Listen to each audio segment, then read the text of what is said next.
Hi everyone, नमस्कार। मुझे देख रहे सभी स्टूडेंट का मैं बीइंग ऑफिशियल यूट्यूब चैनल पर स्वागत करता हूं। आज की वीडियो में हम लोग करने वाले हैं 19 अक्टूबर 2020 की शिफ्ट 3 और 20 अक्टूबर 2020 की शिफ्ट 1 में जो मैथ्स के 25 क्वेश्चन आप लोगों से पूछे गए CHSL 2019 के एग्जाम में, वो सभी क्वेश्चन हम लोग सॉल्व करने वाले हैं। डेली 50 प्रीवियस ईयर क्वेश्चन के प्रैक्टिस सेशन में आपके लिए लेकर आ रहा हूं ताकि आपकी CGL 2021, CPO 2021 और CHSL 2021 की प्रिपरेशन बहुत अच्छे से हो जाए। Based on latest TCS pattern सारे के सारे मैं क्वेश्चन आपको यहाँ पर सॉल्व कराता हूँ, सॉल्यूशन दूंगा प्रॉपर एनालिसिस के साथ। इंग्लिश और हिंदी हमारी दोनों में स्टेटमेंट रहने वाली है। मैं प्रतीक सेठी, मेरा CGL प्री 2019 में 50 आउट ऑफ 50 स्कोर था और मैथ्स में मेरा 197.5 आउट ऑफ 200 स्कोर था। और इससे पहले मैं आपको CGL 2019, CGL 2020, CPO 2019, CPO 2020 के क्वेश्चंस करा चुका हूँ। CHSL 2019 के क्वेश्चंस की 4 वीडियोस रह गई हैं और उस 4 वीडियोस के बाद आपके CHSL 2019 के मैथ्स के क्वेश्चन खत्म हो जाएंगे। इससे पहले मैं 13 वीडियो प्रोवाइड कर चुका हूँ, अभी आपको आई बटन पे उनकी प्लेलिस्ट दिख जाएगी। और इसके बाद हम लोग जैसे ये खत्म हो जाएगी CHSL 2020 के क्वेश्चंस करने वाले हैं। तो जो भी नया स्टूडेंट एस्पिरेंट जो पहली बार वीडियो देख रहा है, चैनल को सब्सक्राइब कर देना ताकि जो भी वीडियो मैं आपके लिए लेकर आऊँ वो आपसे कभी मिस ना हो। और जो चैप्टर्स मैंने कराए हैं उनका लिंक भी आपको, उनकी प्लेलिस्ट का लिंक भी आपको डिस्क्रिप्शन में मिल जाएगा। और जो मैंने अभी तक आपको सेट्स कराए हैं प्रीवियस ईयर क्वेश्चन के, वो उनकी प्लेलिस्ट का लिंक भी आपको डिस्क्रिप्शन में मिल जाएगा। और ये सारे लिंक भी आपको डिस्क्रिप्शन में अवेलेबल हो जाएंगे। टेलीग्राम चैनल आप लोग ज्वाइन कर लें ताकि जो मैं यहाँ पे पढ़ाता हूँ उनके नोट्स का PDF मैं टेलीग्राम चैनल पर अपलोड कर देता हूँ। फेसबुक पेज पे हम लोग कमीशन के द्वारा जो भी इन्फॉर्मेशन मिलती है टेलीग्राम और फेसबुक दोनों पे अपलोड करते रहते हैं। और जो भी मैं यहाँ पे वीडियो बनाता हूँ उसका लिंक भी जनरेट करके मैं फेसबुक टेलीग्राम पे डाल देता हूँ ताकि आपके लिए इजीली अवेलेबल हो जाए। यूट्यूब चैनल आप लोग सब्सक्राइब कर देना ताकि जो भी इन्फॉर्मेशन मैं आपके लिए लेकर आता हूँ, चाहे वो SSC, CGL, CPO, CHSL, जो भी SSC से रिलेटेड इन्फॉर्मेशन होती हैं सारी यूट्यूब चैनल पर पोस्ट करता हूँ मैं। फ्री मैथमेटिक्स कोर्स मैंने आपके लिए चलाया हुआ है। अरिथमेटिक मैथ्स में हमारा परसेंटेज चैप्टर चल रहा है और फ्री मैथमेटिक्स के previous year practice question SSC के एग्जाम जो भी कंडक्ट करता है वो सारे क्वेश्चंस मैं आपको यहाँ पर सॉल्व कराऊंगा। कोई inquiry, email ID, WhatsApp number आपके सामने है तो आप पूछ सकते हैं। क्वेश्चन में बोला है, if a shopkeeper sell an item that is marked as 3685 for rupees 2845 then how much discount is he offering. आपको बोला है कि ये मार्क प्राइस है, ये आपको बोला है सेलिंग प्राइस है, आपको डिस्काउंट परसेंटेज निकालना है। आपको पता है कि यार मार्क प्राइस अगर ये है, सेलिंग प्राइस ये है, तो डिस्काउंट कितने का दिया गया। आपने देखा डिस्काउंट जो दिया उसने वो 840 रुपए का दिया। डिस्काउंट परसेंटेज क्या होता है, discount upon mark price into 100%। तो आपने इसको सॉल्व किया तो आप देख लेना सॉल्व करके 22.79% आपका आंसर आ जाएगा। क्वेश्चन में बोला है सेक ए की वैल्यू कितनी है, 5/3। आपको पता है सेक क्या होता है, हैप्न्यूज बाय बेस। तो परपेंडिकुलर की वैल्यू क्या हो गई, आपको पता है 3 4 5 का ट्रिपलेट होता है। अगर 5 हैप्न्यूज हो गया, 3 अगर बेस हो गया तो 4 क्या होगा आपका परपेंडिकुलर होगा। कोटे बताना है। कोट क्या होता है, बेस बाय हैप्न्यूज। तो बेस कितना है आपके पास, एक सेकेंड, बेस है आपके पास 3, तो हैप्न्यूज की वैल्यू कोटे क्या होता है आपका, बेस बाय परपेंडिकुलर होता है, ठीक है ना। तो बेस की वैल्यू कितनी है आपके पास 3, परपेंडिकुलर की वैल्यू कितनी है 4, तो 3/4 जो होगा वो आपका करेक्ट आंसर हो जाएगा। क्वेश्चन में बोला the measure of 3 angle of a triangle are in a ratio इतना। आपने देखा कि अगर मैं एंगल का जो रेशियो है उसका जोड़ करूं, मतलब sum of ratio of 3 angle of a triangle कितना आ गया आपके पास, आपने तीनों एंगल की रेशियो का जोड़ किया तो 6 आ गया। और आपको पता है sum of all angle of triangle मतलब sum of 3 angle of triangle कितना होता है 180 डिग्री, क्योंकि ट्राइंगल में एंगल कितने होते हैं 3। तो आपने देखा 6 की वैल्यू 180 आ गई, 1 की वैल्यू 30 डिग्री। तो आपने सबसे पहले काम क्या करना है, सबसे हाईएस्ट या सबसे बिगेस्ट या सबसे लार्जेस्ट एंगल निकालना है। तो आपने देखा लार्जेस्ट एंगल कौन सा है, आपने देखा 3 की वैल्यू निकालूंगा तो लार्जेस्ट एंगल बिगेस्ट एंगल आ जाएगा मेरा। 3 की वैल्यू कितनी, 90 डिग्री। अब आपने देखा 90 डिग्री एक एंगल अगर किसी ट्राइंगल में बनता है तो आपको पता है राइट एंगल ट्राइंगल हो जाती है, ठीक है। तो उसके बाद 2 की वैल्यू 60 डिग्री, 1 की वैल्यू 30 डिग्री। तो आप देखोगे 90, 60 और 30 की एक ट्राइंगल बनी हुई है। मतलब एक ट्राइंगल ऐसी जिसमें 90 डिग्री एक एंगल है, एक एंगल 60 डिग्री है और एक एंगल 30 डिग्री है। तो आपको पता है राइट एंगल ट्राइंगल होगी। क्वेश्चन में बोला है our library has an average of 265 visitors on Sunday and 130 visitors on other days. The average number of visitors per day in a month of 30 days beginning with a month beginning with a Monday, मतलब month जो है begin हुआ है Monday से। तो आपने देखा Monday, Tuesday, Wednesday, Thursday, Friday, Saturday, Sunday, ठीक है। या फिर आप संडे अगर लिखना चाहो तो आप संडे पहले भी लिख लो, क्योंकि संडे पहले लिखने से एक काम होगा क्या कि आपकी जो कैलकुलेशन है वो थोड़ी सी बच जाएगी। आपने देखा कि अगर मंडे को 1 तारीख है, अगर मंथ जो शुरू है मंडे से शुरू है और मंडे को 1 तारीख है, तो आपको पता है संडे को क्या तारीख होगी, 7।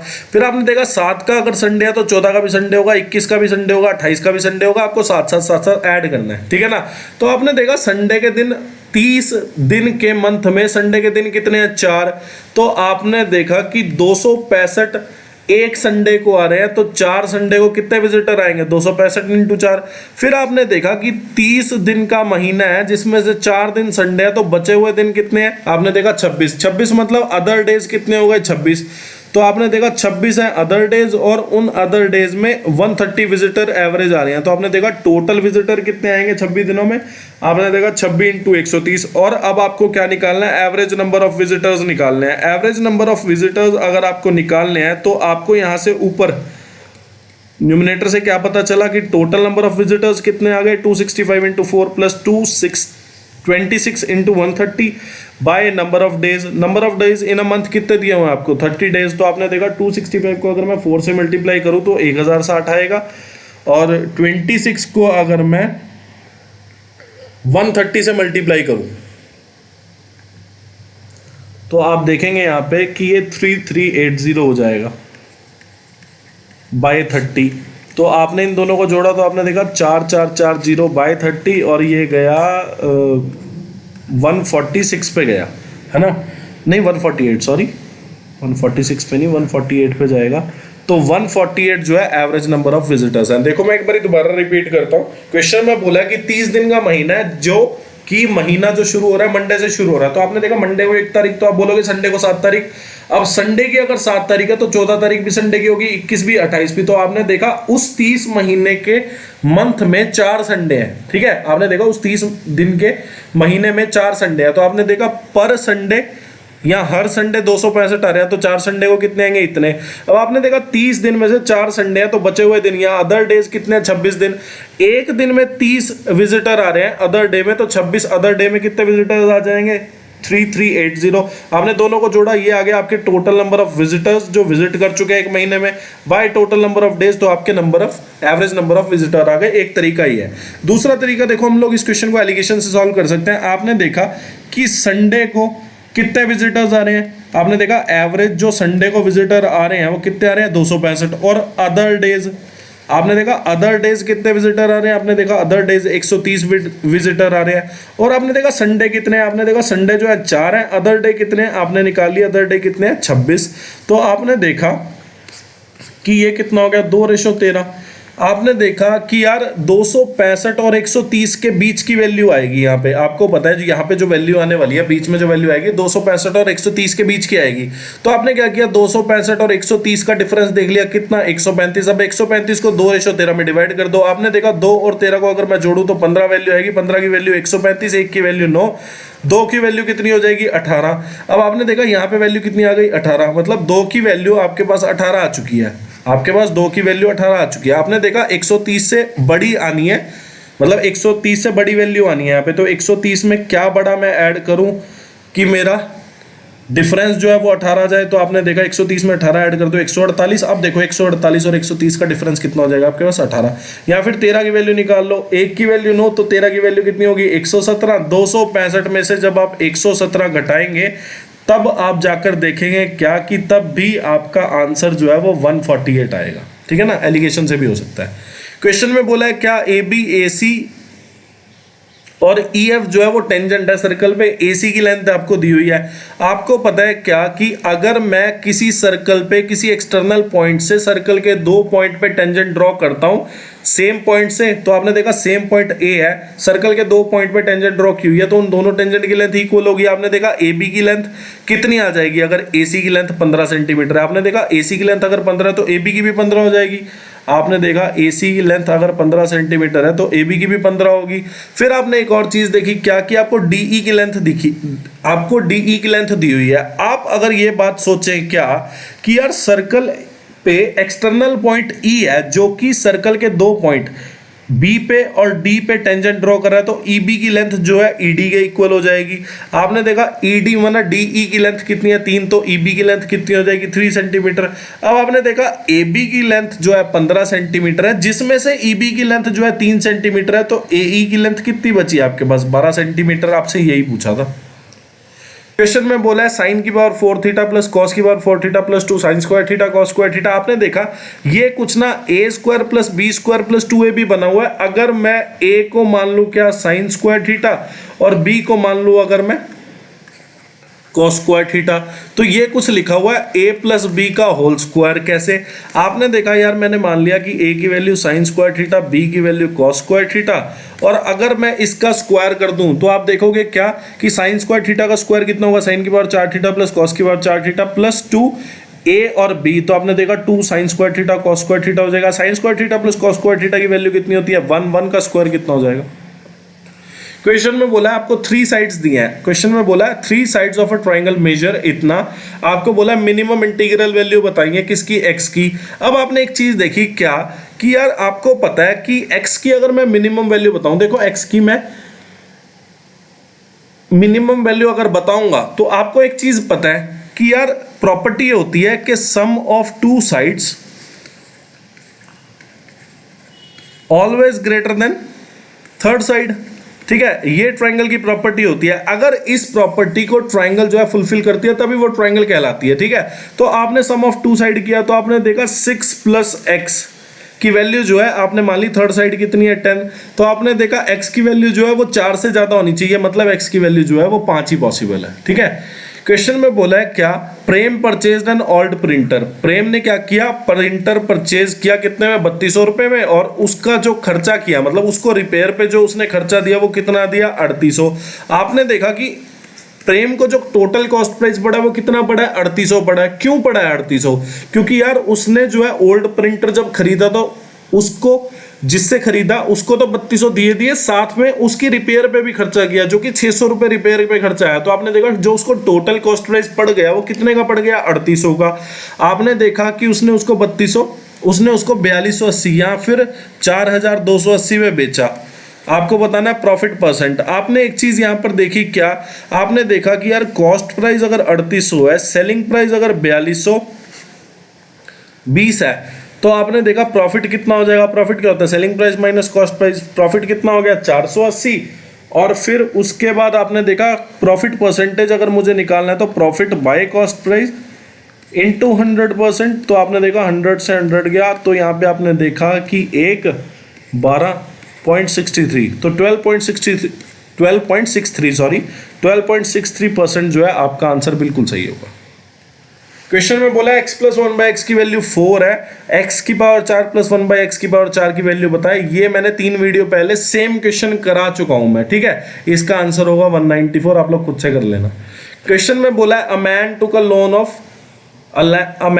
a loan from a bank at a rate of 11% per annum simple interest. After 3 years he had to pay इतना interest only, मतलब ये सिर्फ उसने इंटरेस्ट पे किया है ओनली फॉर द पीरियड, मतलब 3 साल का जो इंटरेस्ट है उसने इतना पे किया। प्रिंसिपल अमाउंट बतानी है। ठीक है, तो आपने मान लिया क्या कि उसने प्रिंसिपल जो था ना वो 100 लेट किया। आपने मान लिया जो प्रिंसिपल था ना उसने 100 लेट किया, तो आपने देखा रेट कितना 11%। तो आप देख लो कि सिंपल इंटरेस्ट कितना आ जाएगा आपका। आपने देखा P इंटू आर, और 3 साल की बात हो रही है तो P into are into T/100। तो आपने देखा सिंपल इंटरेस्ट की वैल्यू कितनी आ गई 33। हमारे हिसाब से सिंपल इंटरेस्ट 3 साल का 33 आया। क्वेश्चन में कितना दिया 9570 रुपीज। तो एक की वैल्यू कितनी आ गई, आपने देखा एक की वैल्यू जो आई है वो आपकी आ जाएगी 290। आपको निकालना है क्या सम या प्रिंसिपल अमाउंट, तो प्रिंसिपल हमने कितना माना था 100 की वैल्यू कितनी आ जाएगी 29,000 रुपए। क्वेश्चन में बोला equation of a straight line बताएं ऑन अ पॉइंट 3, मतलब कोऑर्डिनेट आपको ये दे दिया, स्लोप आपको ये दे दिया। आपको पता है कि x1 y1 अगर कोऑर्डिनेट आपको दिए जाएं और स्लोप माने m अगर आपको दिया जाए तो इक्वेशन ऑफ लाइन कैसे निकालते हैं हम लोग। इक्वेशन ऑफ लाइन का जो फॉर्मूला होता है या जो इक्वेशन बनती है वो क्या बनती है, y minus y1 m x minus x1। ठीक है, और अगर आपको एक लाइन के दो कोऑर्डिनेट्स दे देता, तब कैसे निकालते? तब आपको पता है y minus y one, M की जगह तब क्या आ जाता? y2 minus y one.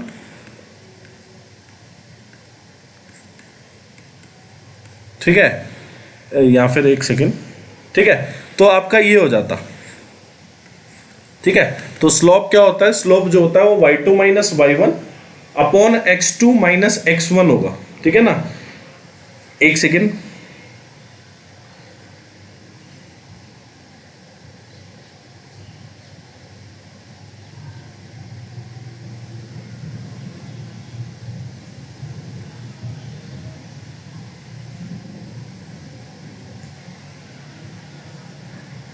तो आपने देखा कि ये जो वैल्यू होती है ना y2 minus y one upon x2 minus x1, ये जो होता है m होता है, मतलब ये स्लोप होता है।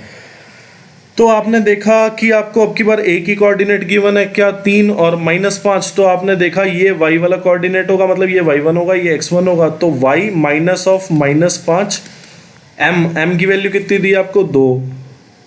स्लोप जो होता है m से डिनोट होता है, और x -3, तो आपने देखा y प्लस 5 2x माइनस 6, तो आपने देखा 2x माइनस वाई माइनस 11 जो है इक्वल टू 0 होगा, मतलब ऑप्शन बी जो है बिल्कुल सही है।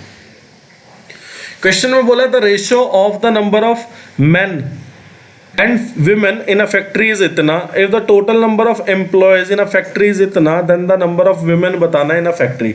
तो आपने देखा कि मेन और विमेन को अगर मैं जोड़ूं, तो आप देखो कि मेन और विमेन की अगर मैंने रेशो जोड़ी तो इसकी वैल्यू कितनी आ जाएगी? 33। और फिर दिया हुआ है कि नंबर ऑफ एम्प्लॉयज जिसमें मेन और विमेन दोनों को जोड़ा गया, तो इनकी वैल्यू है कितनी?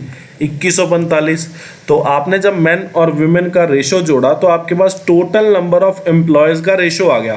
फिर आपको टोटल नंबर ऑफ एम्प्लॉयज दे ही रखे हैं, तो 33 की वैल्यू ये, एक की वैल्यू कितनी आ जाएगी?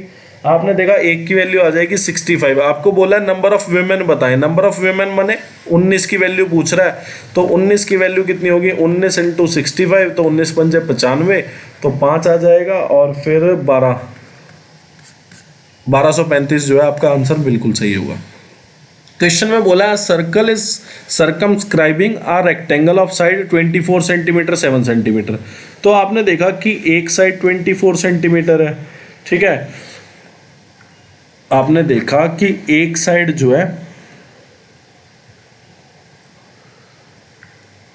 आपने देखा एक साइड जो है वो 24 सेंटीमीटर है, और दूसरी साइड क्या है आपके पास? दूसरी साइड आपकी 7 सेंटीमीटर है। ठीक है, तो 24 सेंटीमीटर और 7 सेंटीमीटर साइड का एक रेक्टेंगल है, उसको एक सर्कल ने सर्कमस्क्राइब किया हुआ है। आपको एरिया पूछा है सर्कल का। पहली बात तो आपने देखा कि अगर मैं यहां से लेके यहां तक ज्वाइन कर दूं, तो आप बोलोगे क्या कि सर ये एक तो डायगोनल है किसका? ये तो डायगोनल है रेक्टेंगल, आप साथ में ये डायामीटर है सर्कल का। ठीक है, आप एक बात बोलोगे कि अगर आपने एक वर्टिसिस से दूसरा वर्टिसिस रेक्टेंगल का जोड़ दिया, तो आप बोलोगे कि सर ये जो है रेक्टेंगल का तो ये डायगोनल है, पर ये डायामीटर है किसका? सर्कल का।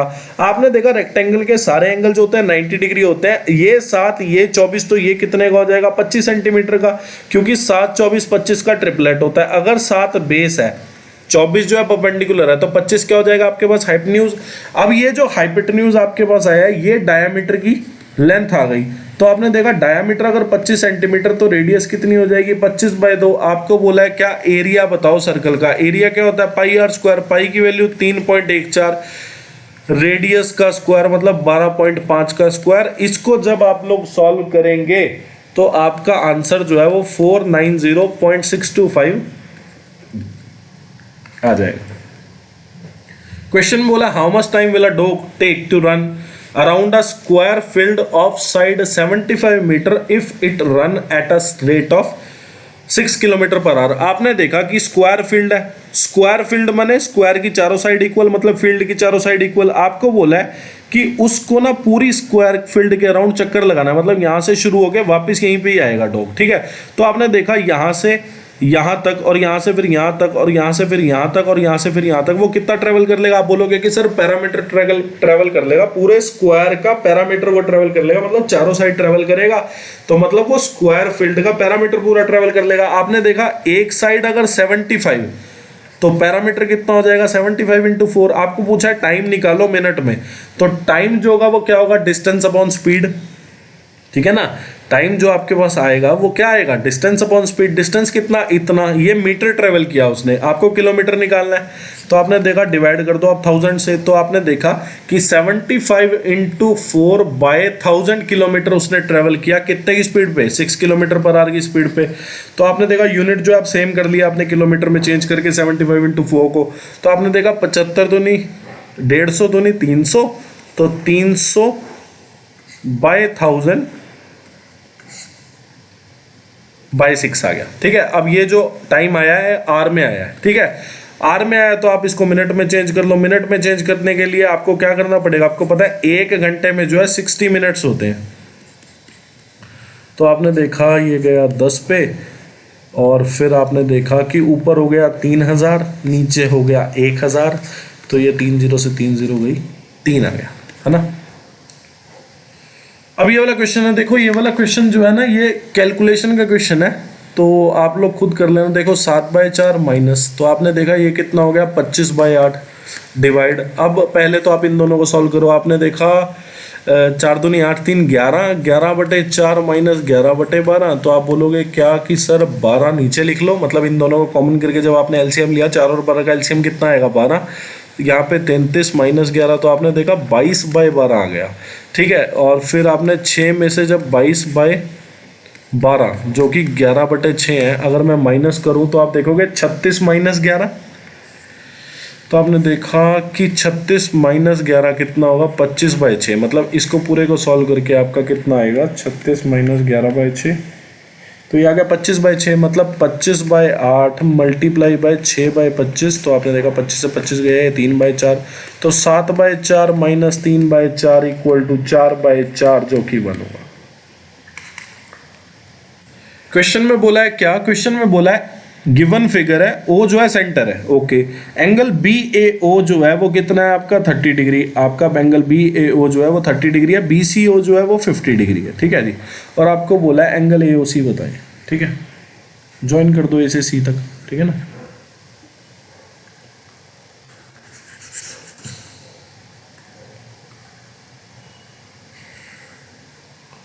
अब पहले तो आप एक चीज देखें, क्या आपने यहाँ पे एक चीज देखी कि यार मैं ना ओबी को अगर ज्वाइन कर दूं, अगर मैं ओबी को ज्वाइन कर दूं तो आप बोलोगे कि sir O A equal to OB, क्योंकि दोनों रेडियस है, ठीक है। तो आपने देखा ओ से अगर मैं ए को ज्वाइन कर रहा हूं तब भी रेडियस है, ओ से बी को ज्वाइन कर रहा हूं तब भी रेडियस है, रेडियस रेडियस आपस में इक्वल होगी, तो आप बोलोगे कि sir O A B triangle है, अगर O A equal to O B है तो इनके सामने वाले एंगल भी इक्वल होंगे।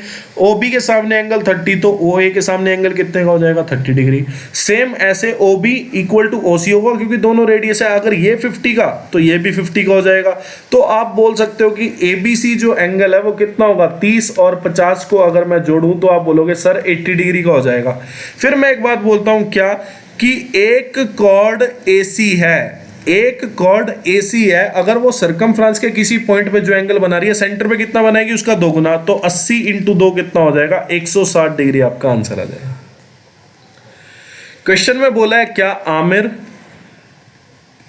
किसी काम को 30 दिन में करता है, उसी काम को जो अकबर है वो 15 दिन में कर देगा, ठीक है। क्वेश्चन में बोला है Akbar work on the task for 8 days. आपने देखा पूरा काम अकबर जो है वो कितने दिन में कर देगा 15 दिन में, तो 8 दिन में वो कितना काम कर देगा 8/15 काम कर देगा। आपको पता है जब फ्रैक्शन की बात हो तो टोटल काम कितना होता है 1 में से 8/15 जो काम हो गया अगर मैं उसको निकालूं तो काम बचा कितना 60/15। अब 7/15 जो ये काम बचा है, ये काम करना किसको है, आमिर को करना है। कितने टाइम में कर लेगा, क्वेश्चन में ये बोला है in how many days can Aamir along finish, alone finish the remaining work. तो आपने देखा रिमेनिंग वर्क कितना 7/15। आपने देखा आमिर जो है वो पूरा काम जो है 30 दिन में कर देता है, तो 7/15 काम वो कितने दिन में कर देगा, आपने देखा 7/15 काम वो करेगा मात्र और मात्र 14 दिन में, ठीक है ना। तो ये क्वेश्चन में पूछा था आपसे, और अगर आप चाहें तो आप लोग 30 और 15 का एलसीएम लेके टोटल वर्क भी निकाल सकते हैं 30, ठीक है जी। देखो मैं करके दिखा देता हूं वो भी। तो आपने देखा 30 और 15 का एलसीएम लिया तो 30 आ गया, ये आपका टोटल वर्क, ये आपका टोटल टाइम, तो आपने वनडे वर्क निकाल दिया। आमिर का वनडे वर्क कितना आएगा, total work by total time, total work by total time. आपको बोला है अकबर जो है इस काम पे 8 दिन काम करता है, एक दिन में 2 काम कर देगा तो 8 दिन में कितना काम कर देगा, 16 काम हो गया, 30 में से तो बचा कितना, 14। एक दिन में आमिर जो है वो एक काम करता है, तो 14 काम कितने दिन में करेगा, 14 दिन में करेगा। अब ये वाला क्वेश्चन है, क्वेश्चन बोला what should be the value of n to make this number divisible by 8। Divisible by अगर 8 होना है तो लास्ट के 3 digit must be divisible by 8। अब 5n जो है वो डिविजिबल बाय 8 होना चाहिए अगर पूरे नंबर को डिविजिबल बाय 8 होना है। तो आपने देखा कि 8 7 जा 56, तो आपने देखा 2, तो 2 के साथ कौन सा जो है वो जाएगा 8 पे, तो आपने देखा 2 के साथ अगर मैं 6 रखूँ 26 आएगा, 26 नहीं जाता, 22 नहीं जाता, 28 नहीं जाता, आपने देखा 24 जो है वो 3 पे जाता है 8 के, ठीक है। तो आपने देखा 24 से कट जाएगा, तो आप बोलोगे 584 एक ऐसा नंबर है, मतलब 584 एक ऐसा नंबर है जो 8 पे जाएगा। तो आपको n की वैल्यू यहाँ पे 4 रखनी पड़ेगी, तभी जाके लास्ट के 3 number must be divisible by 8 हो जाएंगे। तो ये पूरा number must be divisible by 8 हो जाएगा, ठीक है ना। 584 जो है वो जाएगा किस पे, 8 पे। अब ये वाला क्वेश्चन है, आपने देखा कि tan a की वैल्यू कितनी हो गई, आपने देखा साइन के पैरों में यहाँ पे cos ले गए और 2 को, मतलब cos को आप राइट हैंड साइड ले गए और 2 को आप लेफ्ट हैंड साइड ले गए, तो आपने देखा tan a की जो वैल्यू होगी वो 1/2 हो जाएगी, ठीक है। तो आपने देखा tan a मतलब tan की वैल्यू जो होती है क्या होती है, परपेंडिकुलर बाय बेस। अगर परपेंडिकुलर 1 है, बेस अगर 2 है, तो हाइपोटेन्यूज कितना हो जाएगा, √5। आपको बोला है कोसेक a की वैल्यू बताओ, कोसेक क्या होता है, हाइपोटेन्यूज बाय परपेंडिकुलर। तो आपने देखा हाइपोटेन्यूज की वैल्यू √5/1, तो √5 इज द करेक्ट आंसर आपका आ जाएगा। नेक्स्ट क्वेश्चन में बोला है कि 68 is 25% of which of the following number. आपने देखा यार 25% जो है किसी नंबर का वो 68 दिया है, तो पूरा नंबर क्या हो जाएगा, पूरा नंबर माने 100%। तो 100% की वैल्यू 4 से मल्टीप्लाई कर दिया 25% में, तो 25% को अगर 4 से मल्टीप्लाई किया तो इधर भी 4 से, तो आपने देखा 272 जो है आपका करेक्ट आंसर हो जाएगा। मतलब 272 एक ऐसा नंबर था जिसका 25% जो है वो कितना होगा, 68। अब ये वाला क्वेश्चन है, क्वेश्चन में क्या बोला है आपको, फादर और सन की प्रेजेंट एज का जो रेशियो है वो कितना है, 15:8, ठीक है। प्रेजेंट एज का जो रेशियो है फादर और सन की वो कितना है, 15:8। आपको बोला है 6 years एगो, मतलब 6 साल पहले। तो आपने देखा 6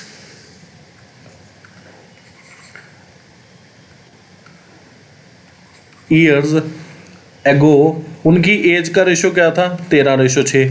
आपने देखा कि 6 साल पहले से प्रेजेंट एज तक रेशो कितनी बढ़ी, आपने देखा दोनों में ना, सन में भी 2 बढ़ी, फादर में भी 2 बढ़ी, कॉमन बढ़ी दोनों में। तो आपको इसमें कुछ भी करने की जरूरत नहीं है। आपने क्या देखा, आपने देखा कि 6 साल पहले जो फादर और सन की रेशो था, एज का रेशो था, वो कितना था, 13:6। फिर आपने देखा अभी प्रेजेंट में जो रेशो है वो कितना है, 15:8। तो आपने यहाँ पे एक चीज नोटिस करी कि जो रेशो बढ़ा है ना वो कॉमन बढ़ा है, दोनों में कितना 2-2 रेशो बढ़ा है। और आपने देखा साल कितने बढ़े हैं, आपने देखा 6 साल पहले से अभी तक जो साल का गैप है वो कितना है, आपने देखा 6 साल बाद की बात हो रही है, मतलब बढ़े कितने साल, 6 साल। यहाँ टाइम डिफरेंस कितना है, आपने देखा रेशो डिफरेंस 2 है दोनों जगह, फादर में भी सन में भी, और टाइम डिफरेंस कितना है, 6 साल का। तो एक की वैल्यू कितनी हो गई, 3 साल। अब एक की वैल्यू आपकी कितनी आ गई, 3 साल। इस एक की वैल्यू से आप 13 की वैल्यू निकालोगे तो फादर की एज आ जाएगी 6 साल पहले की, 6 की वैल्यू निकालोगे सन की एज आ जाएगी 6 साल पहले की। आपको पूछा फादर की प्रेजेंट एज, मतलब आप 15 की वैल्यू निकालो, 45 साल। ये आपकी जो है फादर की प्रेजेंट एज आ गई। अगर 8 की वैल्यू निकालते तो सन की प्रेजेंट एज आपकी आ जाती, ठीक है ना। ये वाला क्वेश्चन है, क्वेश्चन बोला है which factory had the highest sales across all the years. तो आपने देखा कि इसमें ना 83 वैल्यू है और इस फैक्ट्री में नहीं है, ठीक है। मतलब ये सेल 2017, 18 और 19। तो ये जो आपको बार ग्राफ दिया 2017, 2018, 2019 की 4 फैक्ट्रीज का दिया, ठीक है ना। तो आपने देखा 83 वैल्यू जो है वो F1 में है और आसपास भी नहीं है 83 वैल्यू के कोई, तो आपने देखा सबसे हाईएस्ट वैल्यूज इन्हीं की लग रही हैं, तो यही जो है हाईएस्ट सेल देगा। या फिर आप कैलकुलेशन करना चाहें तो आप देखें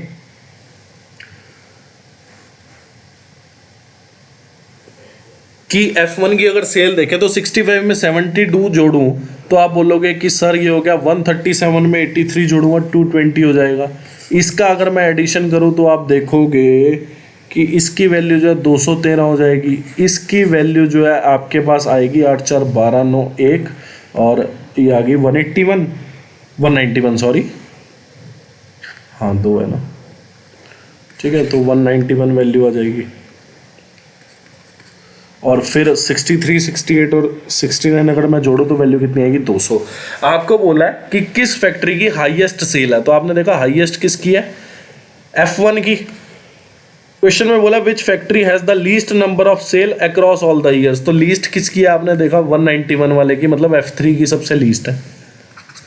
फिर आपको बोला है what is the ratio of the total of F1 to that what is the ratio of the total of F1 to that of, लिख लेना यहाँ पे F4 across all years। तो आपने देखा इसको जोड़ के हमारा 200 आया था और इसको जोड़ के हमारा क्या आया था 220, तो 220 और 200 का रेशियो पूछा है, तो ये कितना 20 पे जाएगा, 10:11 हो जाएगा। क्वेश्चन बोला which of the factories witness the highest increase in the percentage of sales from 2018 से 2019। तो आपने देखा कि 2018 का बार कौन सा, ये वाला, 2019 का ये वाला, तो आपने देखा इसमें कितना इंक्रीमेंट हो गया, आपने देखा 72 से 83 हो गई, तो कितना हो गया 11 का इंक्रीमेंट हुआ किस पे 72 पे, तो 11/72 आ गया इनटू 100%, तो इसकी वैल्यू जो होगी वो आपकी कितनी आ जाएगी 15.27%, ठीक है ना। फिर आपने देखा कि इसमें तो 2 का इंक्रीमेंट हुआ 2/71, तो आपसे हाईएस्ट इंक्रीज पूछा है, ये तो 2/71 कम ही हो जाएगा। ये कितना हो गया 5/64, ये भी कम ही होगा 5/64 इंटू 100%, तो इसकी वैल्यू निकाल लो आप, ये कुछ 7.8% हो गया, ठीक है, कम ही है। और फिर 1/68, तो ये वैल्यू भी ऑलमोस्ट 1.47% होगी, तो सबसे हाईएस्ट इंक्रीज जो है वो इसमें हुआ है, मतलब F1 में। अगली शिफ्ट का पहला क्वेश्चन में बोला है कि मालती ने एक टीवी बॉट किया जिसमें जीएसटी इंक्लूडिंग है 10%, ठीक है, मतलब जो GST goods and services tax है उसको जोड़ के जो अमाउंट उसने पे की है वो कितनी पे की है 8800। आपको बोला ओरिजिनल कॉस्ट बताएं टीवी की। आपने मान लिया क्या कि ओरिजिनल कॉस्ट जो थी टीवी की आपने मान ली 100 थी, ठीक है। फिर आपने देखा क्या कि उस पे जो जीएसटी लगा, आपने देखा उस पे जो जीएसटी लगा वो कितना लगा 10%, तो मतलब 100 का 10% कितना हो जाएगा 10, तो उसने कितना पे किया 100 रुपये, तो उसने कॉस्ट पे की 10 रुपीज़, मतलब 100 उसने कॉस्ट पे की, 10 उसने जीएसटी पे किया, तो आपने देखा टोटल उसने कितना पे किया 110, और रुपीज़ में जो क्वेश्चन में दिया वो कितना पे किया उसने 88, तो एक की वैल्यू कितनी हो गई 80।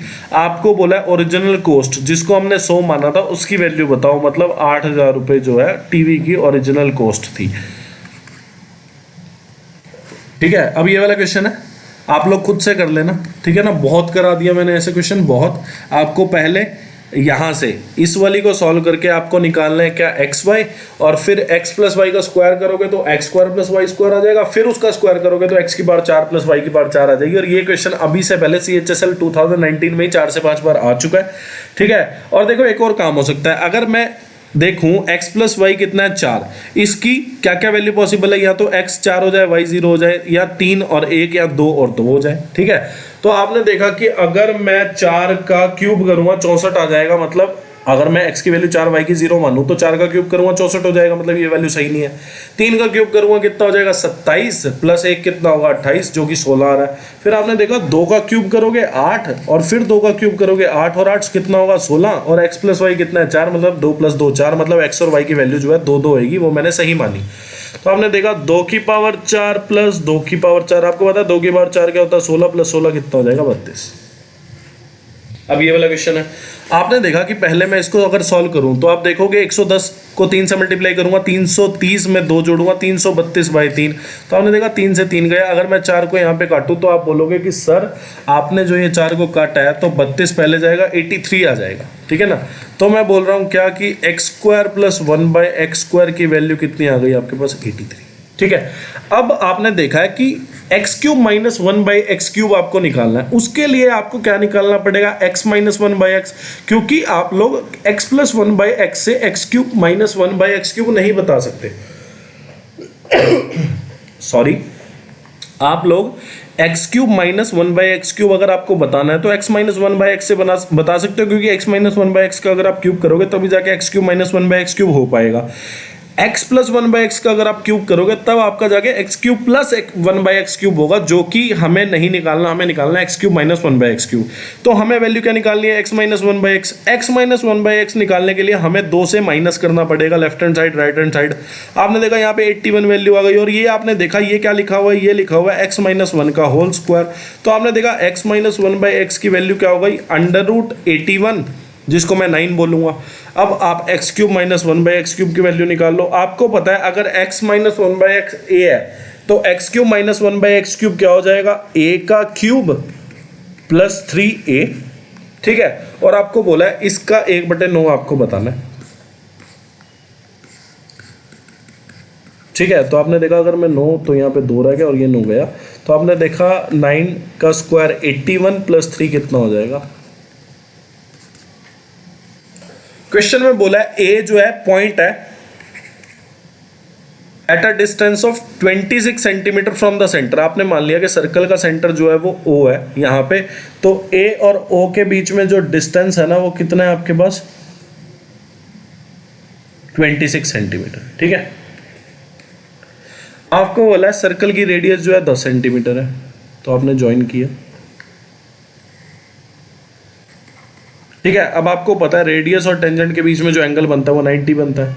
आपने देखा कि 90 डिग्री की एंगल है, आपने देखा 90 डिग्री की ट्रायंगल है, सॉरी 90 डिग्री की ट्रायंगल है, ये 10 है, हाइपोटेन्यूज 26 है, तो आपको पता है 10, 24, 26 का ट्रिपलेट होता है। आपने देखा 26 हाइपोटेन्यूज है, 10 जो है एक साइड हो गई, तो तीसरी साइड आपके पास क्या आ जाएगी, चाहे आप बेस बोलो परपेंडिकुलर बोलो, क्या आएगा आपके पास 24 सेंटीमीटर। तो ये 24 तो ये भी 24 सेंटीमीटर, पहली चीज, ठीक है। फिर आपको बोला है AP और AQ दो टेंजेंट उसने ड्रॉ की हैं, ठीक है। तो हमने देखा कि AP और AQ दो टेंजेंट ड्रॉ हुई हैं, P और Q। फिर बोला है if a tangent BC is drawn at point R, मतलब ये पॉइंट कहीं आप R मान लो, ठीक है, यहाँ पे कहीं पॉइंट आप R मान लो, तो एक BC जो है टेंजेंट ड्रॉ की है जो कि माइनर आर्क पे है PQ की। आपको पता है माइनर आर्क क्या है, आपने देखा माइनर ये वाली आर्क हो जाएगी, मेजर आर्क जो है जो कि बड़ी आर्क है वो ये वाली आर्क हो जाएगी। तो आपने देखा माइनर आर्क पे है टेंजेंट ड्रॉ किया हुआ, AP को जो टच करेगा B पे और AQ को जो टच करेगा या इंटरसेक्ट करेगा वो किस पे, C पे। तो आपने देखा कुछ टेंजेंट जो है वो ऐसी ड्रॉ होगी, ठीक है। तो सर्कल को तो R पे टच कर रही है और बाकी दोनों टेंजेंट को B और C पे टच करेगी। आपको बोला है ट्रायंगल ABC का, जो ये ट्रायंगल बनी है ट्रायंगल ABC, इसका पैरामीटर बताओ, ठीक है। तो आपको पता है पैरामीटर क्या होता है, पैरामीटर होगा sum of all sides of triangle, ठीक है।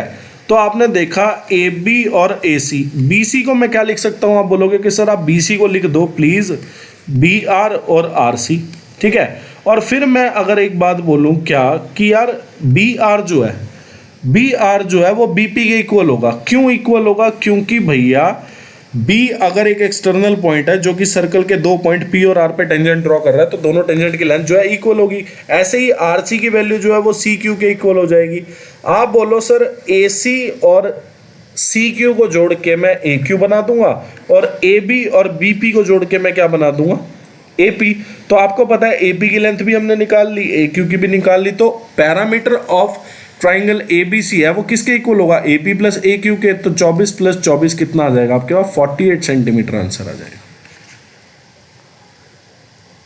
अब ये वाला क्वेश्चन है, आपने देखा 7 / 7 कितना 1, 7 + 1 8, 8 7 जा 56, 57 में अब मेरे को 7 ऐड करना है और फिर 7 / 7 कितना 1, तो 56 में 8 ऐड हुए 64। क्वेश्चन में बोला triangle ABC and triangle B D E are two equilateral triangle. ठीक है, तो मैंने ट्रायंगल एबीसी बनाई। ठीक है, इसकी मैं ट्रायंगल ड्रॉ करनी भूल गया। और बी डी ई एक ट्रायंगल और डी जो है मिड पॉइंट है बीसी पे। ठीक है, मान लो कि एक ट्रायंगल ऐसी होगी, तो एरिया ऑफ ट्रायंगल एबीसी बोला है आपको, दिया है, और एरिया ऑफ ट्रायंगल बीडीई आपको निकालना है। ठीक है, देखो एक तरीका ये है, आप क्या करो, दोनों ट्रायंगल का ना, आपको नहीं पता सिमिलर है क्या है, आपको मतलब ही नहीं, आप क्या करो, दोनों ट्रायंगल के एरिया का ना रेशो लिख लो। आपने देखा area of triangle ABC equal ratio या by area of triangle BDE अगर मैं करूं, तो आप देखो एरिया ऑफ ट्रायंगल एबीसी का जो एरिया होगा वो कितना होगा, आपको पता है इक्विलेटरल साइड है, इक्विलेटरल ट्रायंगल है, मतलब इक्विलेटरल ट्रायंगल मतलब तीनों साइड इक्वल।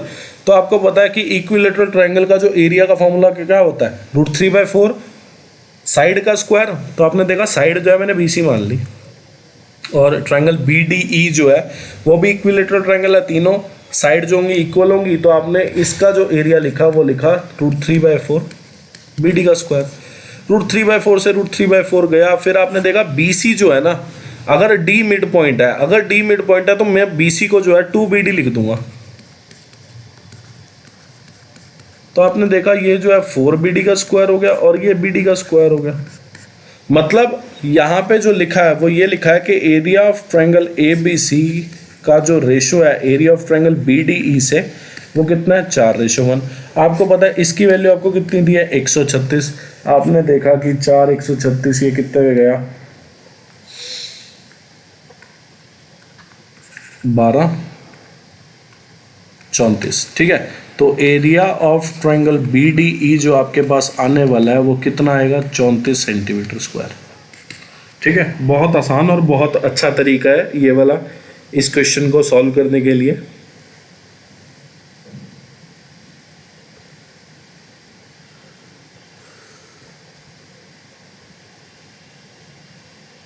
नेक्स्ट क्वेश्चन में दिया क्या, cos 3 थीटा।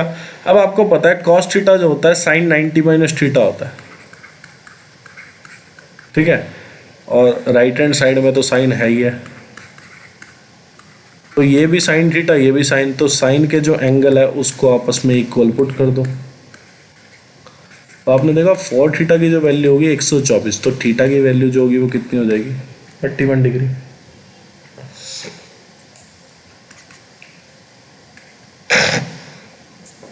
क्वेश्चन में बोला Rahul and Mithun travel a distance of 30 kilometre. Speed दे दी उन दोनों की, मतलब उन दोनों की स्पीड का जोड़ दे दिया कितना, 70 किलोमीटर पर आवर। तो आपने देखा कि राहुल की स्पीड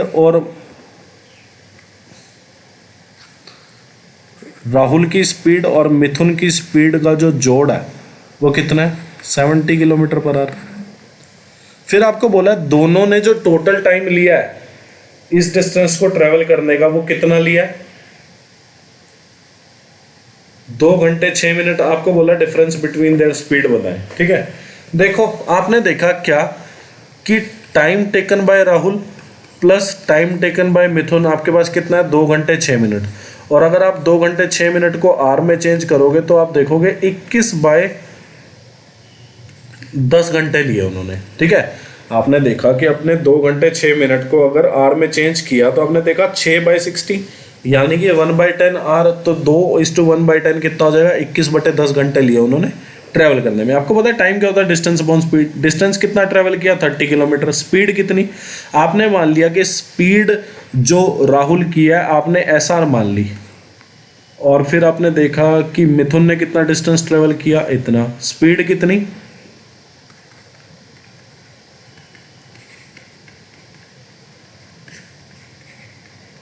ठीक है, तो मिथुन की स्पीड कितनी आ जाएगी, आपने देखा मिथुन की जो स्पीड होगी वो 70 में से स्पीड ऑफ राहुल की माइनस कर दो, ये आ गया 21/10। ठीक है, तो आपने देखा कि अगर मैं 3 से काटूं तो ये 7 पे जाएगा और ये 10 पे जाएगा, और अगर मैं 10 कॉमन ले लूं तो आप बोलोगे कि 70 - SR प्लस SR, और यहाँ पे आएगा SR और 70 - SR।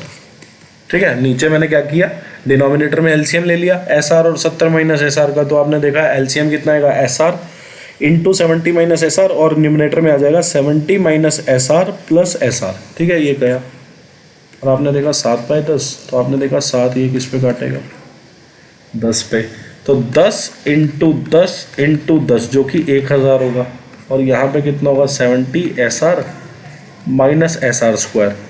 तो आपने देखा कि भैया राइट हैंड साइड में अगर मैं ले जाऊँ तो एसआर का स्क्वायर माइनस 70 एसआर प्लस 1000।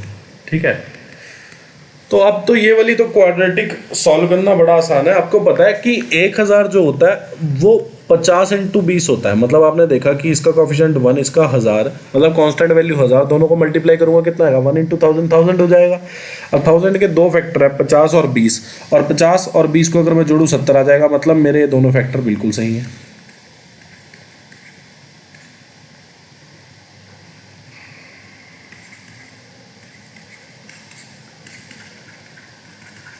तो आपने देखा स्पीड ऑफ राहुल जो है वो 2 आ जाएगी, एक तो 50 आ जाएगी और एक 20 किलोमीटर पर आवर। ठीक है, तो आपने देखा कि अगर स्पीड 50 आती है, अगर राहुल की स्पीड 50 होती है तो स्पीड ऑफ मिथुन कितनी हो जाएगी 20, और अगर राहुल की स्पीड 20 होती है तो मिथुन की स्पीड कितनी हो जाएगी 50, और दोनों का जो डिफरेंस है ना, आपसे पूछा डिफरेंस बिटवीन देयर स्पीड, तो यहाँ से भी 30 किलोमीटर पर आ रहा है स्पीड का डिफरेंस, यहाँ से भी 30 किलोमीटर पर आ रहा, तो दोनों से जब सेम आ रहा तो आंसर आ गया। क्वेश्चन में बोला है क्या, tan थीटा जो है √3 हो जाएगा। क्यों? क्योंकि हमने cos थीटा को sin थीटा से डिवाइड कर दिया, तो हमने देखा tan थीटा की वैल्यू कितनी हो गई √3, मतलब थीटा कितना हो गया आपका 60 डिग्री। अब 4 sin 60 कितना होता है √3/2 का स्क्वायर माइनस 5, cos 60 कितना होता है 1/2, cos 60 कितना होता है 1/2 + 1।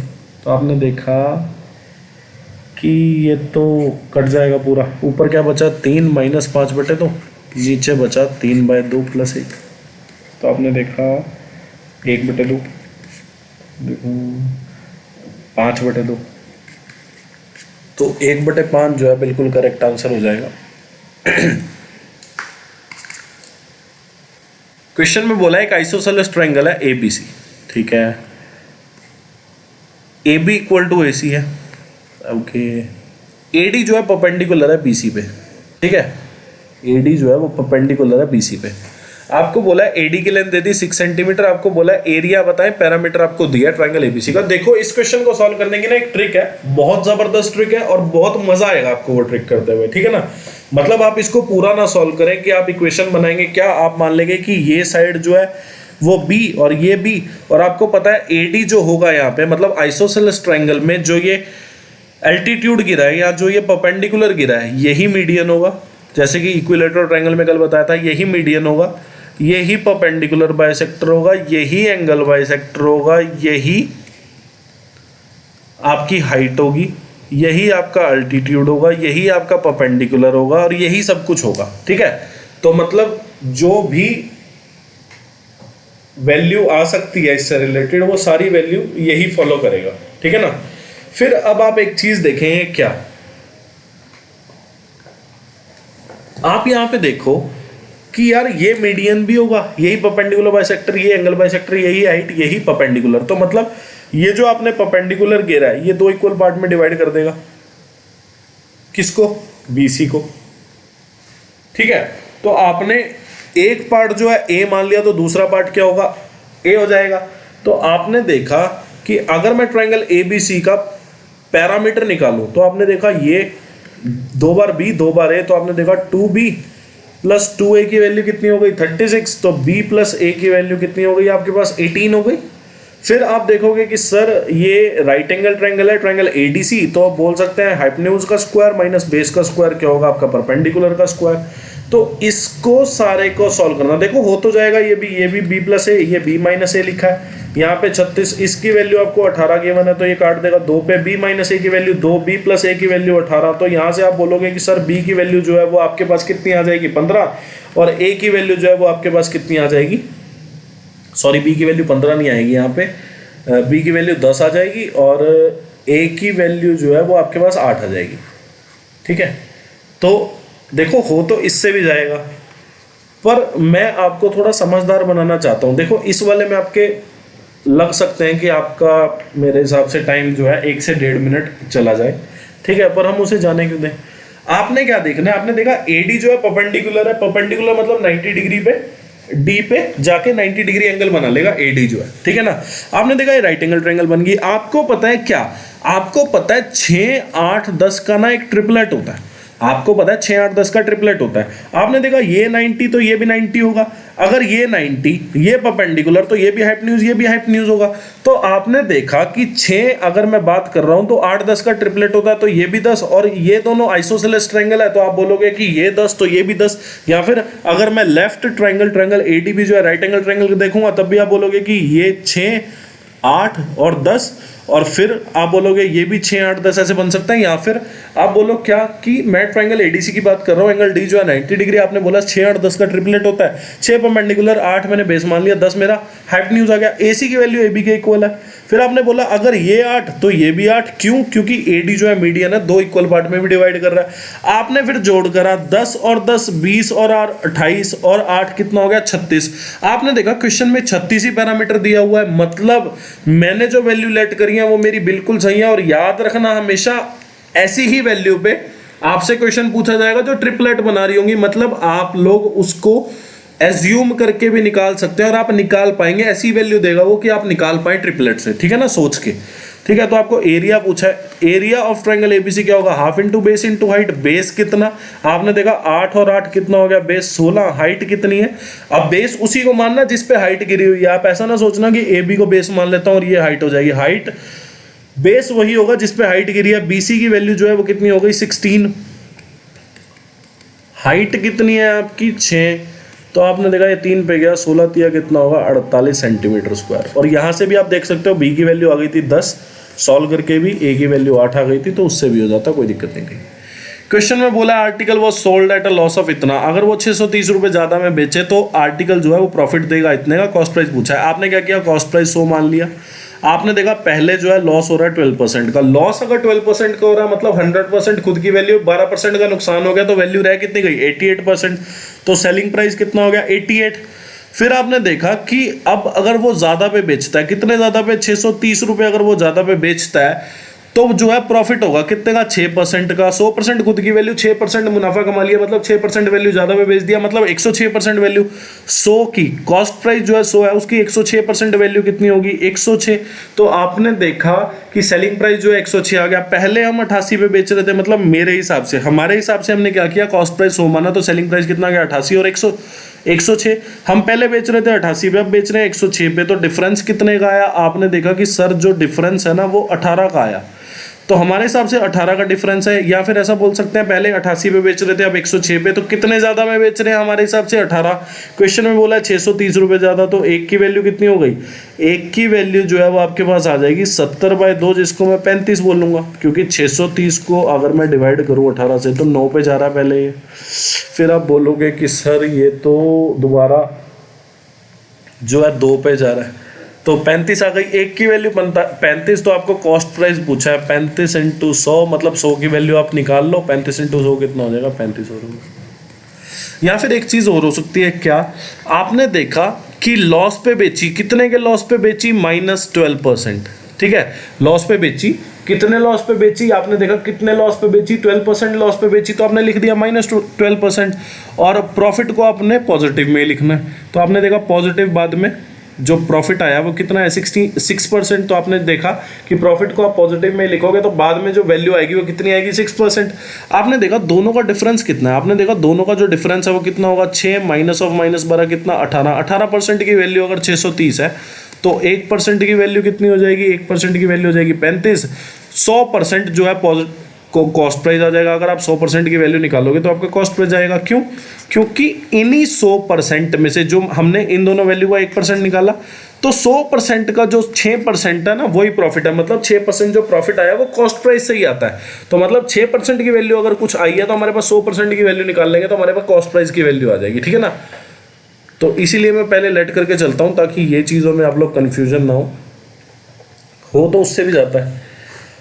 क्वेश्चन बोला if the difference between the cost price and the if the difference between the compound interest and simple interest on a certain sum of money for 3 years at 10% per annum is ₹558। देखो अगर 2 साल का difference दिया हो, मतलब 2 साल की बात हो रही हो, जैसे यहाँ पे अभी 3 साल की बात हो रही है, अगर 2 साल की बात हो रही हो तो फॉर्मूला आप सबको पता है क्या है, CI माइनस SI, मतलब compound interest minus simple interest equal to principal into rate by 100 का स्क्वायर। एक फॉर्मूला ये, दूसरा फॉर्मूला ये कि अगर 3 साल की बात हो रही हो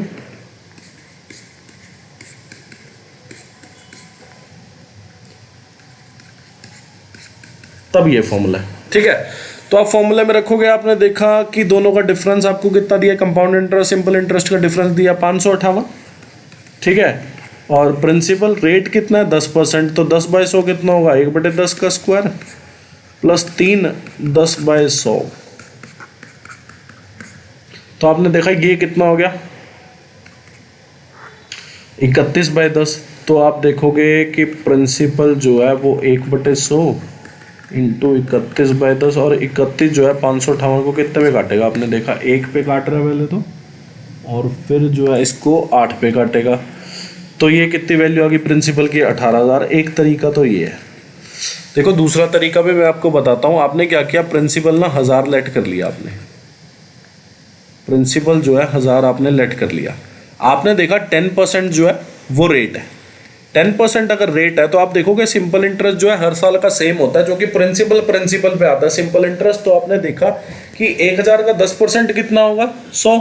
तो आपने देखा तीनों साल जो सिंपल इंटरेस्ट आना है वो कितना आएगा 100। फिर आप देखो कंपाउंड इंटरेस्ट जो है वो कितना आएगा।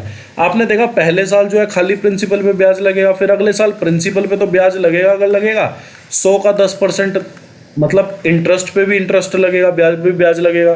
फिर आपने देखा ये प्रिंसिपल पे ब्याज, ये भी प्रिंसिपल पे, ये भी प्रिंसिपल पे, ये ब्याज पे ब्याज, फिर इन दोनों ब्याज पे ये ब्याज। तो आपने देखा 200 का 10% कितना हो जाएगा 20, और फिर ये जो ब्याज है 10%, मतलब ये जो ब्याज है 10, इसका 10% कितना हो जाएगा 1।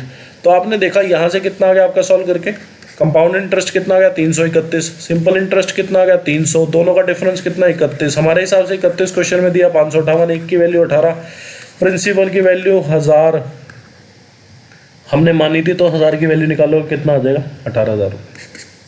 काफ़ी तरीके हैं। सैलरी का रेशो दे दिया आपको, बोला है विपिन और दिनेश की जो सैलरी का रेशो है वो कितना है 5:8। फिर आपको बोला सैलरी दोनों की बढ़ गई कुछ कुछ रुपए, तो सैलरी कितनी हो जा रही है अब 7:10, मतलब सैलरी का रेशो जो हो गया वो कितना हो गया 7:10। तो आपने यहाँ पर देखा कि इंक्रीमेंट कितने का हुआ, आपने देखा कि दोनों की सैलरी में 4800 का इंक्रीमेंट हुआ। और आप रेशो के हिसाब से देखो तो रेशो के हिसाब से दोनों की सैलरी में कितना इंक्रीमेंट हुआ, 5 से 7 हुई मतलब 2, 8 से 10 हुई 2।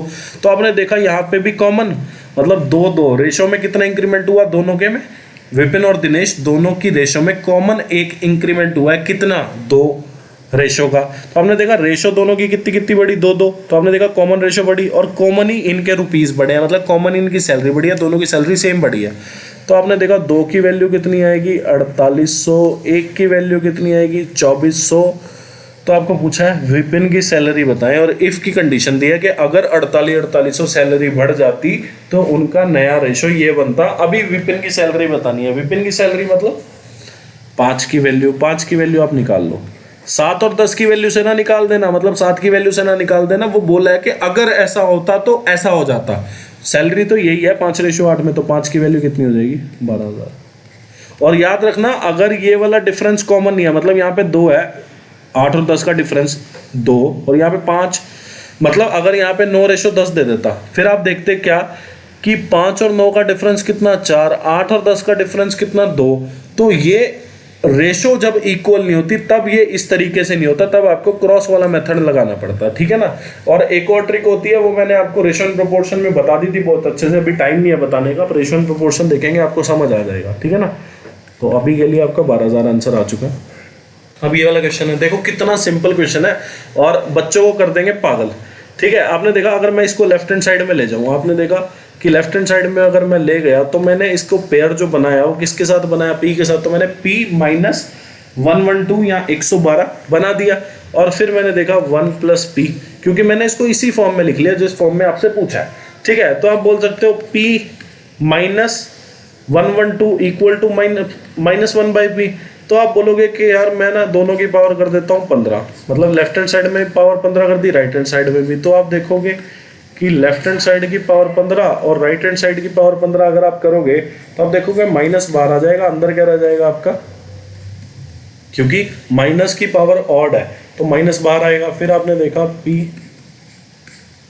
और इधर माइनस है तो इधर आगे प्लस हो जाएगा। बताओ कुछ है क्वेश्चन में? नहीं, आपको कुछ दिख रहा हो तो बताओ। कुछ भी नहीं है क्वेश्चन में, आसान क्वेश्चन है बिल्कुल। अब ये वाला क्वेश्चन है, आपने देखा क्या, आपने देखा ये नंबर है, आपको पता है अगर दो नंबर पे डिविजिबल दिखाना है 8 और 11 पे, और सिंगल डिजिट नंबर है, m और n की वैल्यू बताओ। आपको पता है अगर इस पूरे नंबर को 8 का डिविजिबल होना तो मतलब last 3 number must be divisible by 8। तो आपको पता है 6 जो है मतलब 600 जो है वो पूरा जाता है 8 पे। तो आपने देखा 600 अगर पूरा जाएगा 8 पे तो आगे जो दो नंबर है वो भी 8 पे, मतलब 672 जो है वो नंबर बन सकता है जो 8 पे जाएगा, क्योंकि 600 जो है पूरा जाएगा तो 72 ही एक ऐसा नंबर बनता है। ना तो 76 जाता 8 पे, ना 74 जाता, सिर्फ और सिर्फ 72 जाएगा, 75 भी नहीं जाता। तो आपने देखा 672 एक ऐसा नंबर है जो कि 8 पे डिविजिबल होगा। तो n की वैल्यू 2 एक ही ऑप्शन में है, तो यही ऑप्शन सही होगा। क्वेश्चन में बोला था average of 9 digit, the average of 9 digit number is decreased by 6 when the digits of one of the 2 digit number is interchanged. Find the difference between the digit of that number. ठीक है, मतलब एक number है क्या, आप मान लो कि number है xy, मतलब 2 डिजिट नंबर है, फर्स्ट डिजिट हमने, या फिर ऐसा बोल सकते हैं 10 डिजिट जो है हमने x मान लिया और यूनिट डिजिट हमने y मान लिया। ठीक है, तो आपने नंबर जो है वो xy मान लिया, और xy नंबर जो है ये 2 डिजिट है, तो इसके डिजिट लिखे हुए हैं x और y। ठीक है, जो हमने नंबर माना xy, ये इसके डिजिट लिखे हुए हैं कि पहला डिजिट जो है x होगा, दूसरा y, या फिर ऐसा बोल सकते हैं कि ये यूनिट डिजिट, ये टेंथ डिजिट हो जाएगा। ठीक है, आपको बोला है कि 9 2 डिजिट नंबर का एवरेज जो है वो डिक्रीज हो जाता है 6 अगर डिजिट जो है 2 डिजिट नंबर का इंटरचेंज हो जाए। मतलब अगर मैं ओरिजिनल बोलूँ क्या कि ओरिजिनल नंबर xy है, अगर नंबर yx हो जाए, ठीक है, ओरिजिनल नंबर जो है xy है, अगर नंबर yx हो जाए, मतलब y जो है 10 प्लेस पे आ जाए और यूनिट प्लेस पे x आ जाए, तो क्या होगा, एवरेज जो है 6 डिक्रीज हो जाएगा। तो आपने देखा एवरेज अगर 9 नंबर का 6 डिक्रीज हो जाएगा तो टोटल कितना डिक्रीज होगा। आपने देखा कि सम ऑफ 9 डिजिट नंबर जो है, मतलब सम ऑफ 9 नंबर्स जो है वो कितना डिक्रीज हो जाएंगे। आपने देखा अगर एवरेज 6 डिक्रीज हो रहा है और नंबर है 9, तो टोटल कितना डिक्रीमेंट आ रहा है 54 का। और आपने देखा क्या एक्स वाई को मैं क्या लिख सकता हूँ, आपने देखा एक्स वाई को मैं लिख सकता हूँ 10x प्लस वाई, और वाई एक्स को मैं क्या लिख सकता हूँ 10y प्लस एक्स। ठीक है ना, आप लिख सकते हो क्या एक्स वाई को 10x प्लस वाई, और वाई एक्स को आप क्या लिख सकते हो 10y प्लस एक्स। आपने देखा कि 10x प्लस वाई अगर मैं लिखूं तब क्या होगा, जो मैंने लिखा है गलत 10y प्लस एक्स जो लिखा है उससे 54 ज़्यादा जो है वैल्यू आएगी आपकी।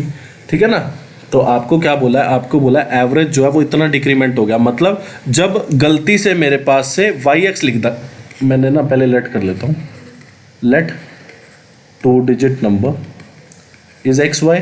ठीक है, बात सिर्फ इतनी सी है, बात ये बोली जा रही है क्या, बात आपको ये बोली जा रही है कि 2 डिजिट नंबर जो है वो इंटरचेंज हो गए उसके डिजिट आपस में। मतलब एक्स वाई जो नंबर हमने माना 2 डिजिट, उससे क्या हुआ उसके डिजिट जो है वो इंटरचेंज हो गए, मतलब एक्स वाई की जगह वाई एक्स लिख दिया गया। उसकी वजह से क्या हुआ, 9 जो 2 डिजिट नंबर थे, मतलब टोटल नंबर ऑफ नंबर्स जो थे वो 9 थे, उनका एवरेज जो है वो 6 डिक्रीज हो गया। आपने देखा टोटल कितना डिक्रीज हो गया, अगर एवरेज 6 डिक्रीज हुआ 9 नंबर का तो टोटल होगा 54 डिक्रीज। कैसे, जब आपने देखा कि एक्स वाई जो नंबर था वो वाई एक्स लिख दिया गया, मतलब वाई एक्स लिखने पे 54 डिक्रीमेंट आया, तो वाई एक्स में अगर मैं 54 ऐड कर दूं तो मेरा एक्स वाई आ जाएगा। तो आपने देखा एक्स वाई को मैं क्या लिखूंगा 10x प्लस वाई, क्यों, क्योंकि एक्स जो है 10 प्लेस डिजिट है, वाई जो है यूनिट प्लेस डिजिट है, और इधर वाई जो है यूनिट डिजिट है, सॉरी इधर जो है एक्स जो है यूनिट डिजिट है और वाई क्या है 10 प्लेस डिजिट। तो आपने देखा कि इधर जो है जाने पे क्या हुआ 9x हो गया, और इधर जाने पे क्या हो गया आपका -9y। Equal to 54। तो आपको बोला है x माइनस वाई, मतलब आपका आ गया x माइनस वाई इंटू 9 कितना हो गया 54, तो ये कितना हो गया 6। तो x माइनस वाई कितना हो गया 6। आपको बोला क्या था, find the difference between the digits of that number, मतलब ये जो दो डिजिट है इन दोनों के बीच का डिफरेंस ही आपसे पूछा था और यही हमारा आ गया, तो 6 जो है करेक्ट आंसर हो जाएगा। क्वेश्चन बोला the difference of two positive number 1020, ठीक है जी। आपको बोला है difference of two positive number कितना 1020। आपको बोला है क्या 7.6% ऑफ द ग्रेटर नंबर।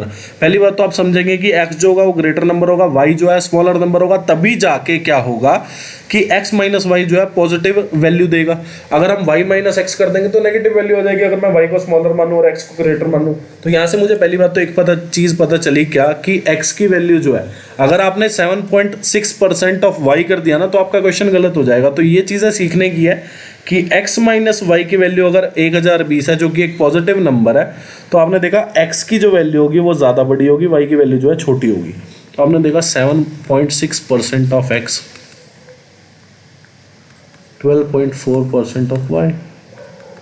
तो आपने देखा परसेंट से परसेंट गया, ऑफ से ऑफ गया, और 7.6 को अगर मैं देखूं तो 4 पे ये तो 31 पे चला जाएगा 0.4 पे, और ये 38-19, ठीक है। तो 31:19 जो है आपकी वैल्यू आ जाएगी, ठीक है। x रेशो y जो है आपके पास आ जाएगा 31:19, ठीक है। आपको इन दोनों का डिफरेंस x और y का डिफरेंस कितना दिया 1020। आपने देखा रेशो के हिसाब से कितना डिफरेंस है, रेशो के हिसाब से जो डिफरेंस है वो है आपका 31 में से 19 गए कितना आ जाएगा 12। तो 31 में से 19 गए 12, 12 की वैल्यू कितनी है 1020। रेशो के हिसाब से डिफरेंस 12 और क्वेश्चन में दिया है डिफरेंस कितना आपको 1020। एक की वैल्यू कितनी हो जाएगी, एक की वैल्यू आपके पास आ जाएगी 85। आपको बोला है sum of the two numbers बताएं। आपको बोला है क्या कि sum of the two numbers. आपने देखा दोनों नंबर का रेशो कितना है 31 और 19, इन दोनों का जोड़ कितना हो जाएगा, मतलब रेशो का जोड़ करके कितना आ रहा है 50। 50 की वैल्यू बतानी है 50 × 85। तो आपने देखा 85 × 50 कितना हो जाएगा 4250। क्वेश्चन बोला है ABC एक राइट एंगल ट्रायंगल है, ठीक है ना। ABC एक राइट एंगल ट्रायंगल है जो कि राइट एंगल है A पे, ठीक है। आपको बोला है सर्कल जो है इंस्क्राइब्ड है इसके अंदर, मतलब राइट एंगल ट्रायंगल के इन सर्कल की बात हो रही है, ठीक है। तो सर्कल एक अगर इंस्क्राइब्ड है तो राइट एंगल ट्रायंगल के इन सर्कल की बात हो रही है। Length of the two sides containing the right angle, मतलब जो राइट एंगल कंटेन कर रही है दो साइड, मतलब AB और AC की आपको वैल्यू दी है कितनी 48 सेंटीमीटर और 14 सेंटीमीटर, ठीक है। आपको बोला है रेडियस बताना है इस इंस्क्राइब्ड सर्कल का, मतलब इन रेडियस बताना है, ठीक है। इन रेडियस की आपको वैल्यू बतानी है। पहली बात तो आपको पता है क्या 14, 48 और 50 का ट्रिपलेट होता है, तो BC की वैल्यू जो है वो 50 सेंटीमीटर आ गई हाइपोटेन्यूज की वैल्यू। अगर कोई कहे सर मुझे तो नहीं पता, अगर तुझे नहीं पता भाई तो तू एक काम कर, तू ना इनको एक कॉमन नंबर से काट ले। आपको पता है 48 और 14 किस पे जाते हैं, 2 पे जाएंगे, कितना 24 सेंटीमीटर आएगा और कितना आएगा 7 सेंटीमीटर आएगा। आपको ये तो पता है ना क्या कि 7, 24, 25 का ट्रिपलेट होता है। अब आपका जो हाइपोटेन्यूज आया वो कितना आया 25। आपने क्या किया था 48 और 14 को डिवाइड करके 2 से 24 और 7 बनाया था। तो आपको अगर डिवाइड करा था आपने पहले तो अब क्या करना पड़ेगा आपको मल्टीप्लाई। तो 25 का 2 से मल्टीप्लाई करके कितना आएगा 50 सेंटीमीटर। तो आपका हाइपोटेन्यूज कितना आ गया 50 सेंटीमीटर। आपको पता है इन रेडियस निकालने का फॉर्मूला क्या होता है, परपेंडिकुलर में बेस ऐड करके हाइपोटेन्यूज आप माइनस करेंगे फिर डिवाइड करेंगे 2 से, तो आपकी जो है ना वैल्यू आ जाती है किसकी, इन रेडियस की। मतलब इन सर्कल की रेडियस को हम क्या बोलते हैं, इन रेडियस। तो आपने देखा यहां से ये कितना आ गया 62 में से 50 गए 12 में से, तो 12 डिवाइड बाय 2 कितना हो जाएगा 6 सेंटीमीटर आपका आंसर आ जाएगा।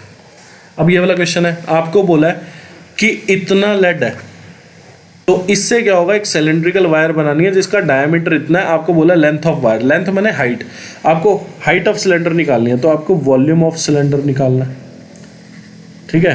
तो आपको पता है इतनी लेड से अगर आपको एक सिलेंड्रिकल वायर बनानी है जिसका डायमीटर इतना है, तो मैंने आपको पहले भी बताया था क्या कि आपको वॉल्यूम इक्वेट करनी होती है, मतलब वॉल्यूम ऑफ सिलेंडर जो अब आएगा वो कितने के इक्वल हो जाएगा, वो हो जाएगा 3.96 डेसीमीटर क्यूब ऑफ लेड के इक्वल हो जाएगा, क्योंकि इसी 3.96 डेसीमीटर क्यूब से क्या बनने वाला है आपका सिलेंड्रिकल वायर।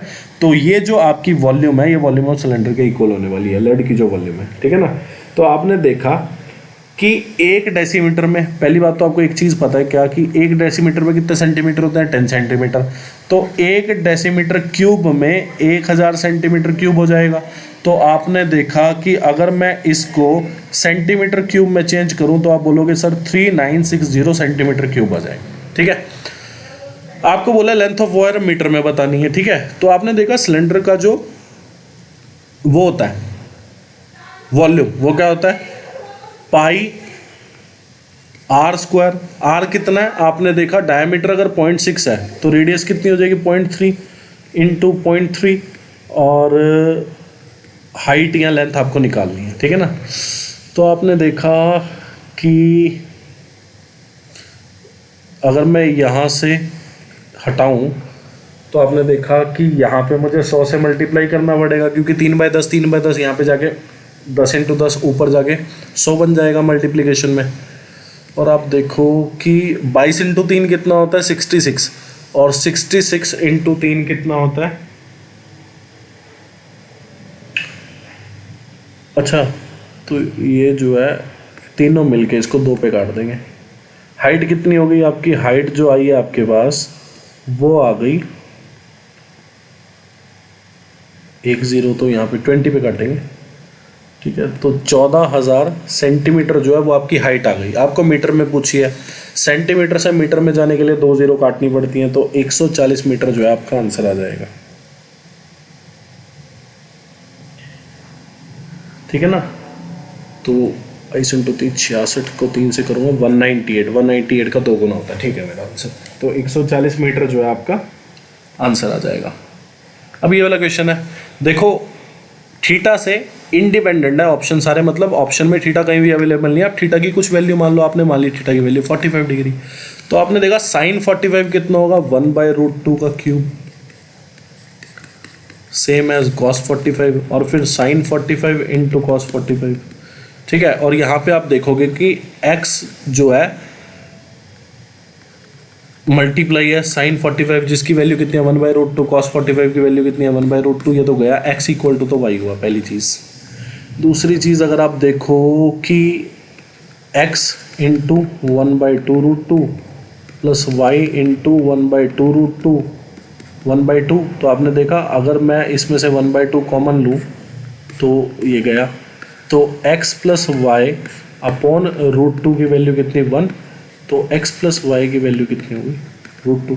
और आपने देखा x इक्वल टू वाई है, तो आपने देखा y की जगह अगर x पुट कर दो तो यहाँ पे कितना आएगा 2x की वैल्यू कितनी हो गई √2, तो x की वैल्यू कितनी हो जाएगी 1/√2। तो अगर x की वैल्यू 1/√2 हो गई, x की वैल्यू अगर 1/√2 हो गई तो यही y की वैल्यू हो जाएगी। तो आपने देखा 1/√2 का स्क्वायर प्लस 1/√2 का स्क्वायर, ये कितना हो जाएगा 1/2 प्लस 1/2 कितना होता है 1 होता है, ठीक है जी। क्वेश्चन में बोला है ए और बी अगर साथ में मिलके किसी काम को करें तो 15 दिन में कर देंगे, और उसी काम को अगर बी और सी साथ में मिलके करें तो 24 दिन में कर देंगे। फिर बोला है ए जो है ट्वाइस एज गुड अ वर्कमैन एज सी, मतलब ए जो है ट्वाइस एफिशिएंट है किससे सी से। तो आपने देखा क्या कि जिसके रिस्पेक्ट में बात हो रही है उसको मैंने 1 मान लिया, तो आपने देखा सी के रिस्पेक्ट में ए की बात हो रही है, तो सी को अगर 1 मानोगे तो ए की वैल्यू कितनी आ जाएगी 2। तो ये जो है एफिशिएंसी का रेशो आ गया किसकी ए और सी की, और ये भी कह सकते हैं वन डे वर्क का रेशो भी आप लोग बोल सकते हैं, पर अभी के लिए आप लोग एफिशिएंसी का रेशो बोले, ठीक है। अब आपने देखा क्या, आपने देखा 15 और 24 का एलसीएम कितना होगा 120, तो ये कितना आ गया आपके पास टोटल वर्क, ये था टोटल टाइम, तो वन डे वर्क निकाल लो। वन डे वर्क कैसे निकलेगा, total work by total time, 120 by 15 किया कितना आ गया 8, 120 बाय 24 किया कितना आ गया आपके पास 5, ठीक है। अब आप वैल्यू जो है वो लेट करनी शुरू करो। आपने माना क्या, आपने देखा ए और बी साथ में मिलकर काम करें तो एक दिन में 8 काम कर देंगे, बी और सी साथ में मिलकर काम करें तो एक दिन में कितना काम कर देंगे, 5। आपने देखा कि मान लिया आपने सी जो है एक दिन में 1 काम करता है, अगर सी एक दिन में 1 काम करेगा तो ए तो कितना कर देगा, 2। फिर आपने देखा बी और सी अगर साथ में मिलकर 5 काम करते हैं एक दिन में, जिसमें से सी काम 1 कर रहा है तो बी कितना करेगा, 4। आपने देखा ए और बी साथ में मिलकर 8 काम कर रहे हैं एक दिन में, अगर ए उसमें से 2 कर देगा तो बी कितना कर देगा, 6। आपकी बी की वनडे वर्क की वैल्यू ऊपर से अलग आ रही है, नीचे से अलग, मतलब सी की वैल्यू जो सी की वैल्यू जो 1 हमने मानी वो गलत मानी, मतलब सी की वैल्यू जो है 1 नहीं हो सकती। पहली बात, मतलब सी का जो वनडे वर्क है वो 1 नहीं होगा। अब आपने माना सी का वनडे वर्क कितना, 2। सी का अगर वनडे वर्क 2 है, ए बी और सी का साथ में वनडे वर्क कितना है, 5, तो बी का कितना हो जाएगा, 3। और फिर आपने देखा कि ए और बी, अगर सी का वनडे वर्क 2 है तो सी का वनडे वर्क 2 है तो ए का वनडे वर्क कितना हो जाएगा, 4, क्योंकि ए जो है ट्वाइस एफिशिएंट है। और ए और बी साथ में मिलकर एक दिन में 8 काम करते हैं, जिसमें से ए 4 काम कर देता है तो बी कितना करेगा, 4 काम करेगा, तभी जाके दोनों का काम कितना होगा, 8। आपने देखा ऊपर जो है बी का एक दिन का काम 4 है, नीचे अगर देखो बी का एक दिन का काम 3 है। वैल्यू दोनों अलग अलग, मतलब 2 वैल्यू एक बंदे की पॉसिबल ही नहीं है। तो अब सी की वैल्यू अब 3 मानो। आपने देखा सी की वैल्यू आपने मानी 3, मतलब सी का जो एक दिन का काम है वो कितना है भाई, सी एक दिन में कितना काम कर लेता है, 3। सी अगर 3 काम करेगा, बी और सी साथ में मिलकर कितना काम करते हैं एक दिन में, 5। तो सी अगर उसमें से 3 काम कर देता है तो बी कितना करता है, 2। आपने देखा सी अगर एक दिन में 3 काम कर रहा है तो ए एक दिन में कितना काम करेगा, उसका 2 गुना, मतलब 6। फिर आपने देखा ए और बी साथ में मिलकर एक दिन में 8 काम करते हैं, जिसमें से ए जो है 6 काम करता है तो बी कितना काम करेगा, 2 काम करेगा। अब आपने देखा कि ऊपर वाली इक्वेशन से भी बी एक दिन में 2 काम कर रहा है, नीचे वाली इक्वेशन से भी बी एक दिन में 2 काम कर रहा है। अब आपकी वैल्यू सही आ गई कि ए का एक दिन का काम 6 है, बी का एक दिन का काम 2 है, सी का एक दिन का काम कितना है आपके पास, 3। आपको बोला in how many days can be alone complete the work, मतलब बी का आपसे टोटल टाइम पूछा। टोटल टाइम निकालने के लिए आपको पता है फॉर्मूला क्या होता है, total work bye one day work. आपने देखा टोटल वर्क कितना है, टोटल वर्क है 120, वनडे वर्क कितना है, आपने देखा बी का जो वनडे वर्क है वो आपके पास 2 गिवन है, तो आपके पास 60 डेज, मतलब बी को जो है 60 डेज लगेंगे काम को कंप्लीट करने में, ठीक है ना। और इसी से पहले हमने वनडे वर्क निकाला था इसी फॉर्मूला से, total work by total time करके, ठीक है ना। और एक और तरीका बता देता हूँ, चलो ठीक है। तो आपने पहले तो ये देखा क्या, अगर वनडे वर्क की इक्वेशन देखूं तो आपने देखा ए और बी साथ में मिलकर एक दिन में कितना काम करते हैं, 8। बी और सी साथ में मिलकर, मतलब अगर आपसे वैल्यू लेट नहीं हो रही तो आप इस तरीके से जाएं। आपने देखा ए और बी साथ में मिलकर एक दिन में कितना काम करते हैं, 8। बी और सी साथ में मिलकर एक दिन में कितना काम करेंगे, 5। आपने देखा अगर मैं दोनों इक्वेशन का डिफरेंस देखूं, ठीक है, अगर मैं पहली इक्वेशन को दूसरी इक्वेशन से माइनस कर दूं तो आप बोलोगे कि सर बी से बी गया, ए माइनस सी कितना आ गया, 3। मतलब ए और सी के एक दिन का जो काम है उसका डिफरेंस कितना है, 3। आपने देखा यही एफिशिएंसी का रेशियो होता है, यही वनडे वर्क का रेशियो होता है। तो आपने देखा ए की वैल्यू 2x, तो आपने देखा x की वैल्यू कितनी आ गई, 3। मतलब 1 की वैल्यू 3, 2 की वैल्यू कितनी, 6। मतलब मतलब सी का एक दिन का काम कितना, 3। ए का एक दिन का काम कितना, 6। आप फिर बी का निकाल लोगे कितना आ जाएगा, 2 आ जाएगा। बहुत तरीके हैं। क्वेश्चन बोला है 24 student playing cricket are shifted to kabaddi. आपको बोलना नया रेशो बताना है आपको किसका, number of student in cricket और कबड्डी के, ठीक है। तो पहली बात तो आपने देखा टोटल नंबर ऑफ स्टूडेंट कितने, आपने देखा कि टोटल नंबर ऑफ स्टूडेंट कितने हैं, 2800। 2800 में से क्रिकेट कितने खेल रहे हैं, 2800 में से क्रिकेट जो खेल रहे हैं वो कितने हैं, 23%। तो आपने देखा 2800 इंटू अगर मैं 23 करूंगा तो आपका कितना आ जाएगा, आप बोलोगे 644 आ जाएगा सर, ठीक है। और फिर आप देख रहे हो कबड्डी जो है वो कितने खेल रहे हैं, टोटल नंबर ऑफ स्टूडेंट इतने, जिसमें से कबड्डी कितने खेल रहे हैं, 12%। तो आपने देखा 12 8 96 और 12 2 24, तो ये कितना हो गया, 336 आपके पास हो गया। आपको बोला है क्या कि 24 स्टूडेंट जो है क्रिकेट खेल रहे थे, जो वो अब कबड्डी में शिफ्ट कर दिया, मतलब जो क्रिकेट खेल रहे थे 24 स्टूडेंट उसको कबड्डी में शिफ्ट किया है। मतलब क्रिकेट खेल रहे थे 644, इसमें से 24 स्टूडेंट जो है निकाले तो क्रिकेट खेलने वाले बच्चे कितने रह गए, 620। अब कबड्डी खेल रहे थे 336, क्रिकेट खेलने वाले 24 बच्चों को निकाला और कबड्डी में डाल दिया कि चलो तुम कबड्डी खेलो। तो आपने देखा अब कबड्डी खेलने वाले बच्चे कितने हो गए, 360। अब इन दोनों का रेशो पूछा है, 31:18 आ जाएगा, 20 पे जाएंगे दोनों। क्वेश्चन बोला what is the average number of student enrolled in hockey and tennis. पहली बात तो आपने देखा टेनिस कितना है, टेनिस जो है 14% है, और हॉकी कितना है, आपने देखा हॉकी जो है 26% है, आपने देखा हॉकी जो है 26% बच्चे हैं, टेनिस जो है 14% बच्चे हैं। टोटल नंबर ऑफ परसेंटेज जो होती है, मतलब टोटल नंबर ऑफ स्टूडेंट जो होंगे परसेंटेज के हिसाब से कितने होंगे, 100%। तो आपने देखा 26% उनमें से क्या खेल रहे हैं, आपका हॉकी खेल रहे हैं, और 14% जो है वो आपका क्या खेल रहे हैं, टेनिस खेल रहे हैं। तो आपने देखा टोटल नंबर ऑफ स्टूडेंट जो है वो कितने हैं, 26% प्लस 14% 40% आ गया। और एवरेज नंबर ऑफ स्टूडेंट कितने, आपने देखा नंबर ऑफ गेम कितनी, दो से डिवाइड कर दो, तो आपने देखा 40% बाय 2 कितना हो जाएगा, 20%। अब परसेंटेज में मैं निकाल चुका हूं क्या कि यार 20% जो है वो एवरेज नंबर ऑफ स्टूडेंट है जो एनरोल्ड कर रहे हैं हॉकी और टेनिस में टुगेदर। तो आपने देखा टोटल नंबर ऑफ स्टूडेंट कितने, 2800 का 20% है जो हॉकी और टेनिस खेल रहे हैं, उन बच्चों का एवरेज जो है। वैल्यू कितनी आ गई, 560। मेरा कहने का मतलब ये है कि आप ना एंड तक, जहां तक आप जा सको वहां तक आप परसेंटेज या डिग्री, जब डिग्री पाई चार्ट की डिग्री रिप्रेजेंटेशन हो, अभी तो परसेंटेज वो प्रेजेंटेशन है, रिप्रेजेंटेशन पाई चार्ट का जो डिस्ट्रीब्यूशन है अभी वो परसेंटेज डिस्ट्रीब्यूशन है इस क्वेश्चन में। और जब आपका डिग्री वाइज डिस्ट्रीब्यूशन हो तो दोनों केसेस में आप लोग जब तक डिग्री से या परसेंटेज से सॉल्व कर सको तब तक करो। जैसे इसमें मैंने ये भी हो सकता था कि मैं 2800 का पहले 26% निकालता, फिर 2800 का 14% निकालता, फिर उन दोनों की वैल्यू को ऐड करके डिवाइड बाय 2 करता। तो उसके बजाय आप परसेंटेज को ही दूर तक सॉल्व करो। आपने यहाँ तक परसेंटेज को सॉल्व किया, उसके बाद आपका 2800 का 20% निकालना रह गया था सिर्फ। क्वेश्चन बोला what was the approximate percentage increase in the production of fertiliser. आपने देखा प्रोडक्शन ऑफ फर्टिलाइजर क्या, ये बार ग्राफ फ्रॉम 1998 से 1999। तो आपने देखा 45 से 65 हो गई, कितने का इंक्रीमेंट हुआ, 20 का, किस पे, 45 पे, इंटू 100%। तो आपने देखा कि ये जो है, आपने देखा 5 पे जाएगा तो ये 4 पे, ये 9 पे, तो ये 400/9 जो कि 44.44% है। तो ये वाला जो ऑप्शन है, ए जो ऑप्शन है वो बिल्कुल सही है आपका।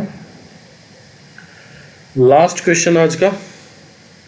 क्वेश्चन में बोला the average production in 2001 and the average production in 2000 and 2001 was less than the average production of which of the following pairs. तो आपने देखा 2000 और 2001 इनका एवरेज प्रोडक्शन कितना हुआ। तो आपने देखा 50 + 75 by number of years, number of year कितने, 2, 2001 और 2000। तो आपने देखा नंबर ऑफ ईयर कितने, 2, प्रोडक्शन कितनी हुई 50 और 75। तो एवरेज प्रोडक्शन कितनी होगी, 50 + 75/2। तो आपने देखा 125/2, 125/2 कितना होगा, 62.5। ठीक है। अब ऑप्शन में आप पेयर ऑफ ईयर चेक करें जो कि ज़्यादा एवरेज प्रोडक्शन हो जिनका, ठीक है, मतलब इनका एवरेज प्रोडक्शन कम होना चाहिए उस पेयर ऑफ ईयर से। तो आपने देखा 62.5। अगर आप 1999 और 1999 और 2000 देखोगे तो आपके पास 2 वैल्यू आएंगी, क्या, 65 और 50। आपके पास 75 और 50 तो वैल्यू पहले ही थी, मतलब 75 और 50 का जोड़ करूंगा तो कितना आएगा, 125। 65 और 50 का 115 जो कि कम है। ठीक है, तो अगर सम ही कम है तो एवरेज तो ऑब्वियस सी बात है कम ही होगा। ठीक है, मतलब ये ऑप्शन गलत। 1996 1997 इनका सम कितना है, 100, जो कि 125 से कम है। ठीक है ना, आपको 125 से ज़्यादा सम देखना है जिसका है, ठीक है ना, क्योंकि एवरेज जो है यहाँ पे भी एवरेज जो है 2 से 2 तो कट ही जाएगा। तो आपको ये देखना है 125 से ज़्यादा जोड़ कौन से पेयर ऑफ ईयर का है। आपने देखा 2001 से 2002 अगर मैं जोड़ूँ तो ये कितना आ गया, 155। ये जो है 125 से ज़्यादा है। और अगर मैं बोलूँ कि 1997 और 1998 तो इनका जोड़ तो 105 जो कि 125 से कम है, मतलब यही वैल्यू सही है 155 वाली। मतलब 2001 से 2002 ऐसा पेयर है जिससे प्रोडक्शन जो है लेस है 2000 और 2001 की। ठीक है, तो वीडियो अच्छी लगी हो वीडियो को लाइक कर देना, चैनल को सब्सक्राइब कर देना, शेयर कर देना फ्रेंड रिलेटिव ने जो भी तैयारी कर रहा हो, कमेंट कर देना अपने HW में जो क्वेश्चन पूछे हैं वो, और फॉलो कर लेना। Thanks for watching this video. आप लोग खुश रहें, तैयारी करते रहें। Thank you.